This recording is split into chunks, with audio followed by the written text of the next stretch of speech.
Nga Charlie Smith, Jong Benji, Georgia Strait. I'm the editor of the Georgia Strait, and I'm happy to be back for another week with WOW TV. And this week in the Georgia Strait, we had a major focus on Stanley Park.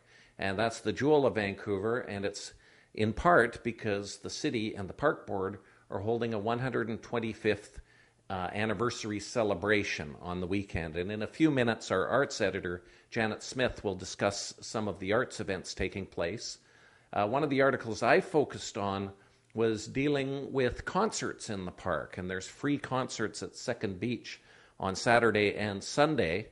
And one of the things I found interesting was several years ago, there were no concerts allowed in the park. One of Vancouver's most famous musicians, Bryan Adams, wanted to hold a free concert in 1992 in the Brockton Oval area of Stanley Park, and his manager, Bruce Allen, went to the park board, but a whole bunch of conditions were put in place that, in the words of Bruce Allen, made it impossible to proceed, and lots of costs. And there were concerns about traffic, there was concerns about possible drug use in the park, what effect it would have on the lawn.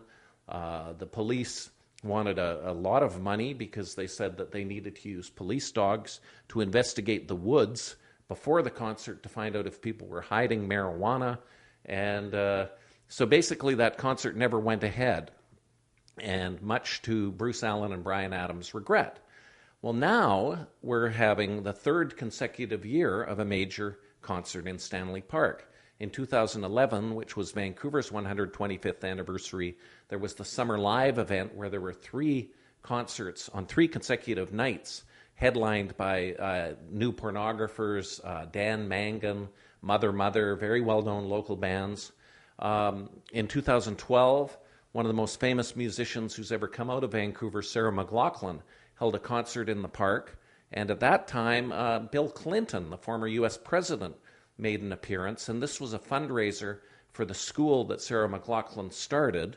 And that concert had Bryan Adams, Jann Arden, Stevie Nicks, a lot of famous musicians.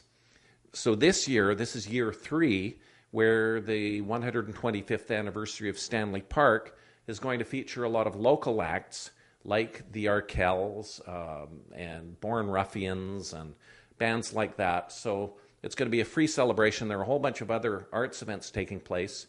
This week, there's also been a lot of focus in the media on the history of Stanley Park, the natural history, and also some of the other things that have taken place. Many people don't realize that there's actually a monument honoring one of the U.S. presidents, Warren Harding, who visited Stanley Park shortly before his death in 1923. He was visiting Vancouver, and then when he was sailing back to the United States, he got sick, and a week later he died. And then he was replaced by Calvin Coolidge. And if you go into the park, you can see a statue of Lord Stanley with an engraving with his statement that he made when he was donating the park. The land is actually federal land, and it's managed by the park board.